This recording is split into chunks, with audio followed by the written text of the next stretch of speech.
क्या खूब कहा था कि उठाना खुद ही पड़ता है थका टूटा बदन अपना। उठाना खुद ही पड़ता है थका टूटा बदन अपना, कि जब तक सांस चलती है कोई कंधा नहीं देता। इस खित्ते ने बहुत तकलीफें काटी हैं, बहुत जंगें लड़ी हैं। इस खित्ते ने 1857 की जंग भी लड़ी है। इस खित्ते ने पाकिस्तान की जंग आज़ादी लड़ी है, 47-48 की जंग लड़ी है, दूसरी जंग अजीम लड़ी है, पहली जंग अजीम लड़ी है, 65 की जंग लड़ी है, 71 की जंग लड़ी है, कारगिल की जंग लड़ी है, दहशतगर्दी की जंग आज हमारा खित्ता लड़ रहा है। हमारे हर घर में एक फौजी ज़रूर है। मैं भी किसी फौजी का बेटा हूँ, मैं भी किसी फौजी का कज़न हूँ। हमारी बरादरियाँ की बरादरियाँ फौजी हैं। हमारे हर इलाके में, हमारे हर गांव में एक शहीद की कब्र है। हमारे पास 3 निशान है।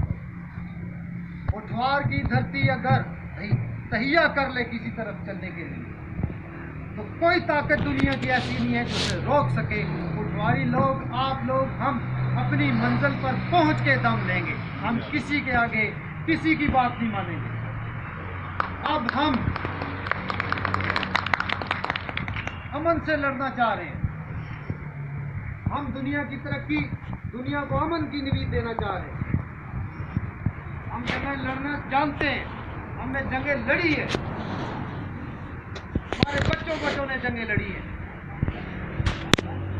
हम तो वो खानदार कौम है जो हमारे पास से गुजर जाए हम उनसे तकिया क्यों सही। हम तो वो खानदार कौम है, हमें जंगें लड़ना आती हैं, हमने जंगें लड़ी हैं, लेकिन तहरीक सुबह के बाद अमन के साथ तरक्की करना चाह रहे हैं। हम अमन के वासी हैं और अमन के थ्रू इस्लाहात करेंगे, मुल्क के अंदर इस्लाहात करेंगे, अपने इलाके के अंदर इस्लाहात करेंगे।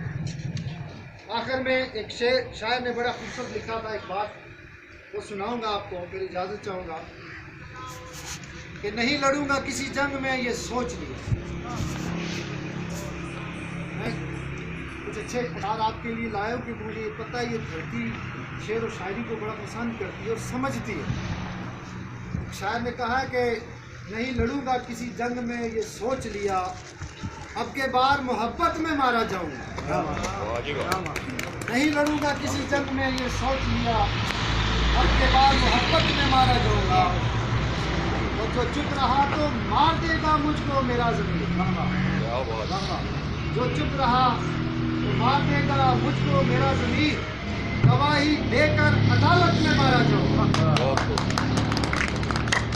बता दिया है मुझको मेरी छठी हिस्स ने, बता दिया है मुझको मेरी छठी हिस्स ने, मैं अपने अहदे खिलाफत में मारा जाऊंगा। बहुत अच्छे।